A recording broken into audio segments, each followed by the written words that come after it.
조세 전문 변호사 고성치입니다. 나를 찾아가는 과정 이야기를 이제 서서히 해보겠습니다. 첫 번째, 제가 이제 저를 찾아가는 그 길대로 이렇게 짤막짤막하게 말씀해 보겠습니다.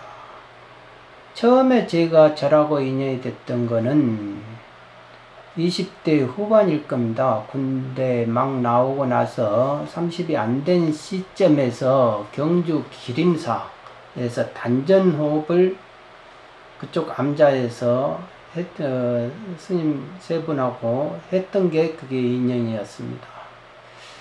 그 단전호흡이라는 게 그 당시는 제가 곡선도를 대학교 3학년 때부터 해가지고 곡선도에 좀 심취가 되다 보니까 이 단전호흡으로 내 인생을 한번 살아볼까 라는 그런 생각도 한번 해봤습니다. 그런데 그때 이제 혜정 스님이라는 그분은 이제 단전호흡으로부터 넘어가 버려 가지고 이제 무공 기도를 5년 동안 하고 계셨던 분인데, 저는 처음에는 그분이 벙어리인 줄 알았어요.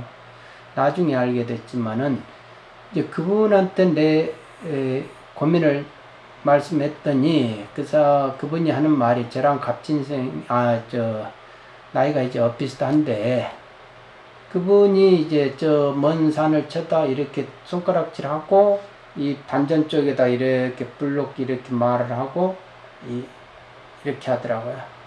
거기서 제가 단전호흡부터 해방이 됐다. 그 뒤로부터는 내가 단전호흡에 대해서 시달려 본 적이 없다 이겁니다. 단전호흡이 나중에 이제 청하 스님도 말씀했지만은 해도 되고 안 해도 되는 겁니다. 거기에 굳이 시달릴 필요는 없다.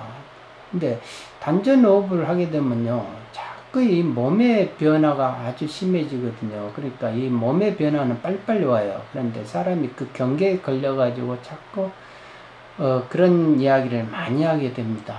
그러니까 마음 이야기를 해야 되는데 그럼 몸의 경계 이야기를 자꾸 말을 하게 돼요.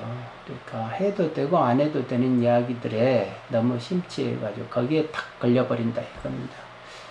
그래서 자기 시간이 얼마 남지 않은 인생인데 거기에 자꾸 걸려가지고 몸 이야기하고 변화하고 이런 거에 너무 걸려가지고 자꾸 몸 이야기하고 내가 어떤 기운이 좋은데 이런 거에 자꾸 시달리다 보면은 나중에 보면 안 하느니만 못하는 그런 상황이 오게 됩니다. 그러니까 말이 많아져요. 단전호흡하게 되면. 그러니까 그거는 이제 무술의 한계는 호흡으로 가야 되고, 호흡의 한계는 어디로 가야 되냐? 내 마음, 나란 게 누군가라고 이렇게 내 내면으로 이렇게 와야 돼요. 내 몸의 경계 이런 거, 기운, 에너지 이런 것이 아니고. 그래서 이제 내 본성을 찾아간다. 이 본성의 모습이 뭔가라고 하면서 본성으로 이렇게 생각을 해보려 하고 그렇게 해야 된다 이겁니다. 단전호흡의 한계는 바로 거기에 있었다. 제가 볼 때는 그래요. 그래서 그 한계를 그렇게 해서 넘어갔다 이겁니다. 그리고 뒤로 단전호흡으로부터 전혀 시달려 본 적은 없고, 그런데 안 한다 해가지고 제가 한번 더 못하는 것도 아니고 그래요. 그래서 이제 그런 경주 기림사에서 단전호흡으로부터 해방되는 그런 경험을 가지게 됐다라는 점을 말씀드립니다.